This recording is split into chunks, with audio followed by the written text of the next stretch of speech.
Olá, querido candidato. Essa é mais uma aula do Aprova Concursos, o Aprova Enem dos concursos. É mais uma iniciativa do Governo do Estado. A apostila você pode acompanhar pelo QR Code e pela sua descrição. Eu sou Lízia Adriane, professora de redação, e estaremos aqui para falar mais uma vez sobre os possíveis eixos e tipos temáticos que cairão na sua prova de redação. A prova do Enem dos concursos pode cobrar para você assuntos diversificados e eixos também diversificados. Mas é interessante que você vá para a sua prova já entendendo uma noção daquilo que pode cair, porque aí você fica mais fácil para você adquirir e acumular conhecimentos por eixos. Por exemplo, a prova pode cobrar o eixo minorias e cidadania, e dentro desse eixo ela pode trazer temas que sejam relacionados a grupos que foram minorados socialmente ou ainda sobre direitos sociais do Brasil. A prova também pode cobrar para vocês o eixo que é social. Esse é um dos eixos mais interessantes porque é um dos mais abrangentes. Dentro dele pode cair temas relacionados à saúde, temas relacionados à educação, à segurança, ao trabalho, ao lazer, à alimentação, à infraestrutura, e dentro do que a gente entende por infraestrutura, a gente pode ter temas relacionados à mobilidade, aos transportes, ao trânsito, às telecomunicações, à energia, e todas essas questões, elas são muito pertinentes e são muito atuais. Se você começa a entender por eixo, fica mais fácil de você adquirir e de você formar essa argumentação. Afinal de contas, os problemas brasileiros apresentam causas que são históricas e causas que são muito parecidas. Então, é esperteza e também estratégia sua entender quais são os principais argumentos de cada eixo. Dando continuidade, a prova também pode cobrar de você um eixo que é chamado de eixo ambiental. E nesse caso, ele pode cobrar de você questões que são relacionadas ao meio ambiente, e agora no Brasil, uma das temáticas mais pertinentes dentro do que a gente entende por meio ambiente é a mudança de clima. Afinal de contas, o Ministério do Meio Ambiente mudou de denominação e ele é chamado hoje de Ministério do Meio Ambiente e Mudança de Clima. É claro que um país como o nosso, de grandes proporções como a nossa, e que apresenta, obviamente, um meio ambiente diversificado e um dos mais ricos do mundo, é interessante que haja uma preocupação governamental com a mudança do clima também. Então, de repente, esse pode ser um dos eixos mais importantes da sua prova. Dando continuidade, a gente também pode ver a ocorrência de um eixo chamado de cultural. E nesse caso, a gente tem ali as relações culturais e sociais diante de um Brasil que é tão rico também culturalmente. As manifestações que, por exemplo, foram aprovadas ao longo do ano, ao longo desses últimos anos, podem ser também pauta da sua prova. Além do eixo minorias e cidadania, do eixo social, do eixo ambiental, cultural, nós temos também um dos eixos muito importantes e muito pertinentes. Hoje todo mundo fala de tecnologia. E a palavra tecnologia nada mais se refere ao avanço das técnicas. Então hoje nós vivemos em um mundo cada vez mais digital e essas técnicas evoluíram. Então temas como, por exemplo, inteligência artificial, a própria vida digital, manipulação dos dados do usuário, podem ser temas facilmente passíveis de cair na sua prova. Então o eixo tecnológico ele também pode ser aí um eixo a ser analisado e a ser cobrado. Além desses outros, nós vamos para o último eixo, que é o eixo de desenvolvimento econômico. Então, as relações de trabalho, as relações do índice de desenvolvimento humano, de como essa sociedade brasileira se desenvolveu, assuntos relacionados a esse desenvolvimento também poderão contribuir e poderão ser temas para a sua redação. E aí, se você entende que esses eixos são eixos ali muito fáceis de cair, fica mais fácil de você identificar quando o tema vier. Vou dar um exemplo. Vamos supor que o tema caia sobre inteligência artificial. Esse tema, se ele cair na sua prova, ele provavelmente vai estar dentro do que a gente entende por eixo tecnológico. Então, se você entender quais são os principais argumentos do eixo tecnológico, as principais informações do eixo tecnológico, você não vai ter tanta dificuldade de organizar sua redação. De mesmo modo, se o tema da sua redação, por exemplo, cair sobre o lazer, sobre o esporte, vamos supor que caia sobre o esporte como um instrumento educacional.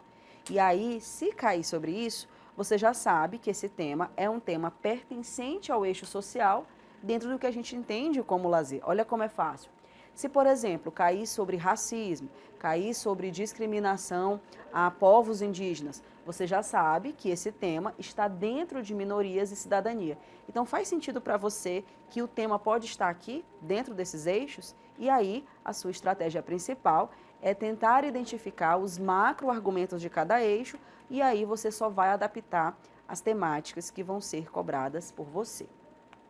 E aí, depois que a gente analisa sobre os tipos de eixo que vão cair na sua prova, é interessante que a gente também passeie sobre os tipos de tema. Afinal de contas, a temática, quando é posta para você, ela aparece lá sobre uma forma de estrutura. E aqui eu trouxe para vocês 4 formas muito importantes e 4 formas muito fáceis que podem aparecer a temática da prova. A primeira, o tema, ele pode ser um tema de abordagem problemática. O que significa um tema de abordagem problemática? O foco desse recorte é sempre causas e consequências. Então, possivelmente, esse tema vai cobrar de você desafios, obstáculos, dificuldades que uma determinada situação tem de se apresentar.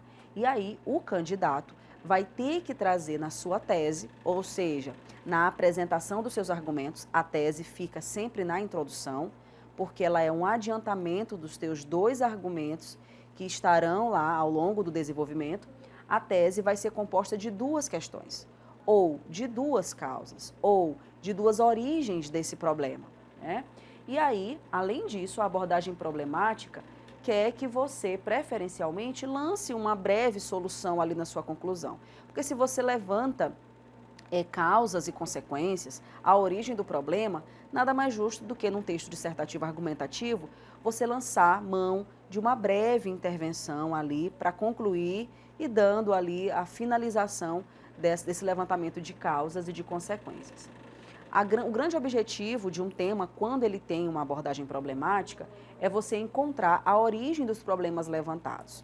Na hora que você define quais são esses desafios, é você dizer de onde vêm esses desafios, qual é a causa desses desafios para que eles atinjam a população.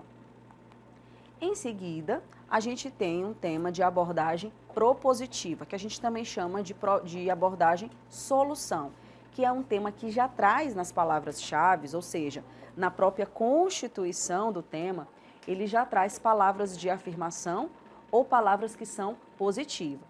Nesse caso, a tese vai ser composta, vai ser feita, produzida com 2 aspectos positivos. E aí, a defesa dos seus pontos positivos, ela vai estar ao lado de contrapontos, porque, afinal de contas, se o tema, por exemplo, for caminhos para combater a intolerância religiosa no Brasil, olha como esse tema ele tem uma abordagem que é propositiva, por conta da palavra caminhos. E aí você não vai gastar sua redação toda só falando dos possíveis caminhos para isso.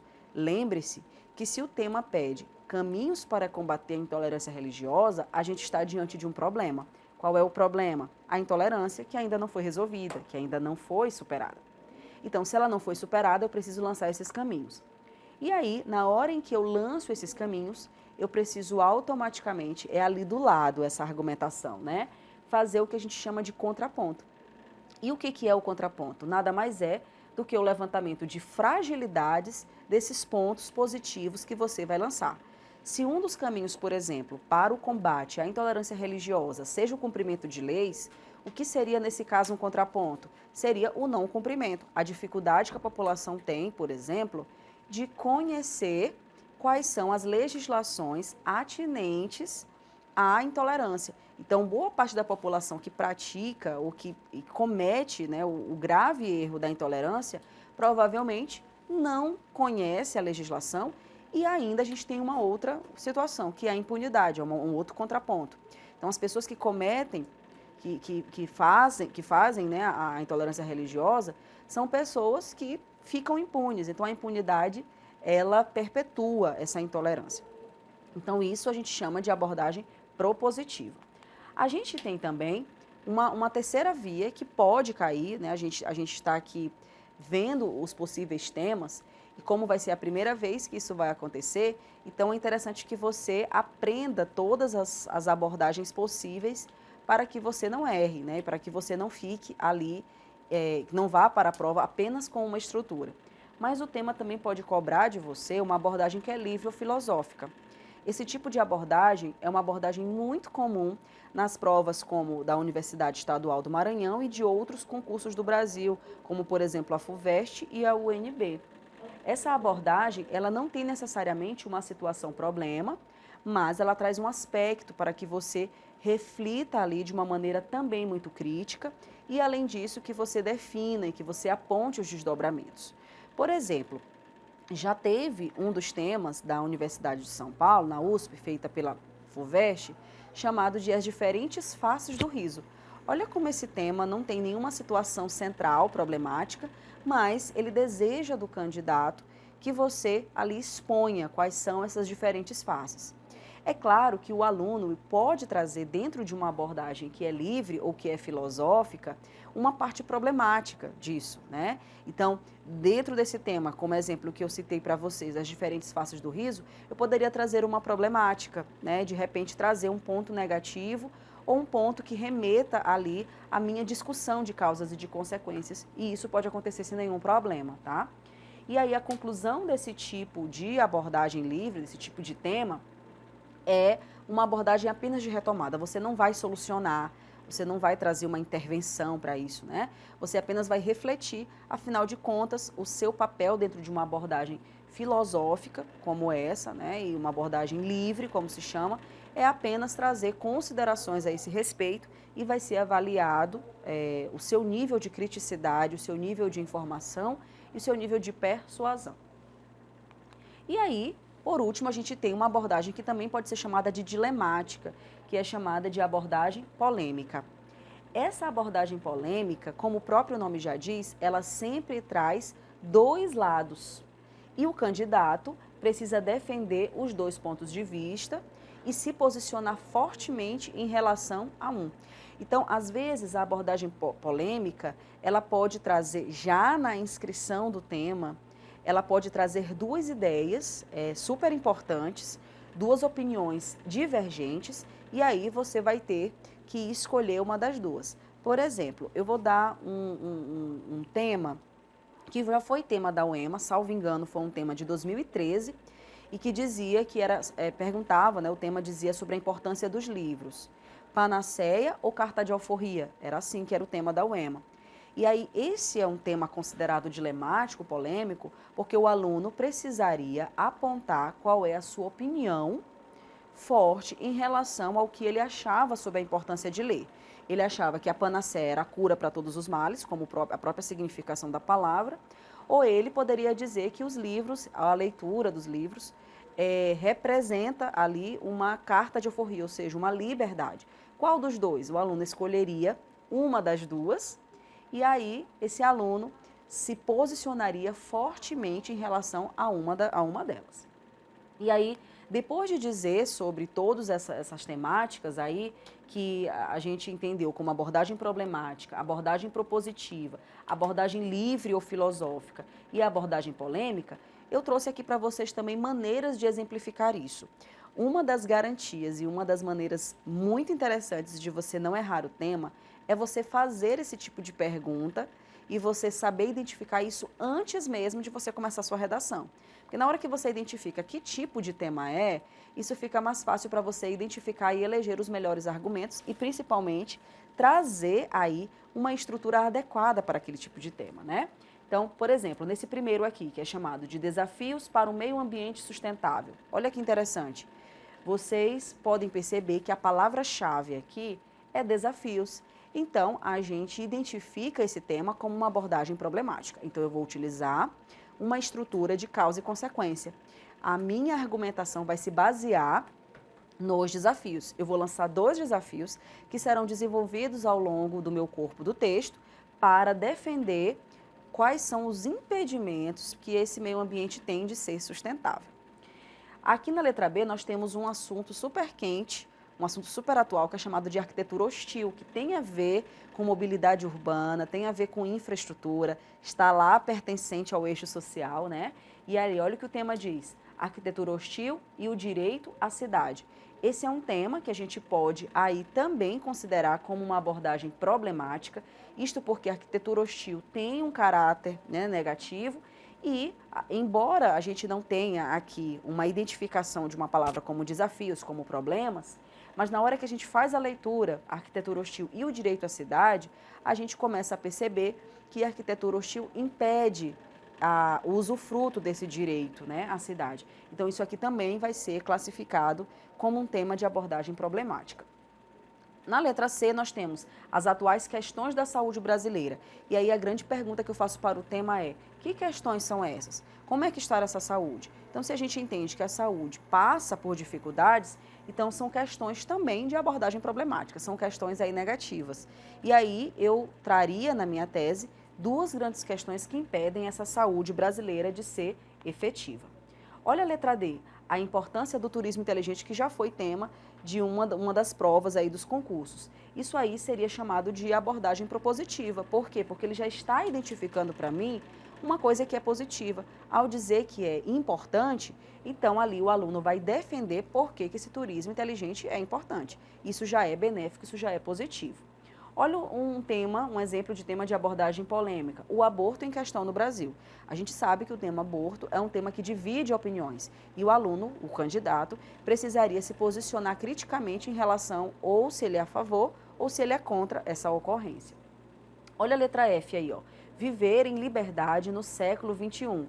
Esse é um tema de abordagem livre. A gente não tem aqui nenhuma identificação de um problema, a gente não decide aqui trazer uma proposição, ele apenas quer que você identifique como é que a pessoa vive em liberdade nesse século XXI. É claro que o aluno pode puxar para si ao dizer que as pessoas que vivem em condições vulneráveis, elas não estão vivendo em liberdade, mas isso é uma escolha do produtor. Mas esse tema vai ser aí considerado como tema de abordagem livre. E aí a gente tem, na letra G, que é caminhos para combater a intolerância religiosa, como eu falei para vocês. Nesse caso, o candidato, o produtor, precisa trazer uma proposição, precisa trazer os caminhos de combate a essa intolerância. E na hora que ele faz, como a gente já falou anteriormente, na hora que ele trata esses caminhos, ele vai trazer ali, de certa forma, um contraponto, ou seja, vai trazer as fragilidades para que esse combate à intolerância religiosa aconteça. Então, identificar as temáticas, identificar quais são os eixos e passar a eleger os macro-argumentos, que vai ser assunto da nossa próxima aula, isso vai fazer toda a diferença e vai trazer sucesso para a sua redação.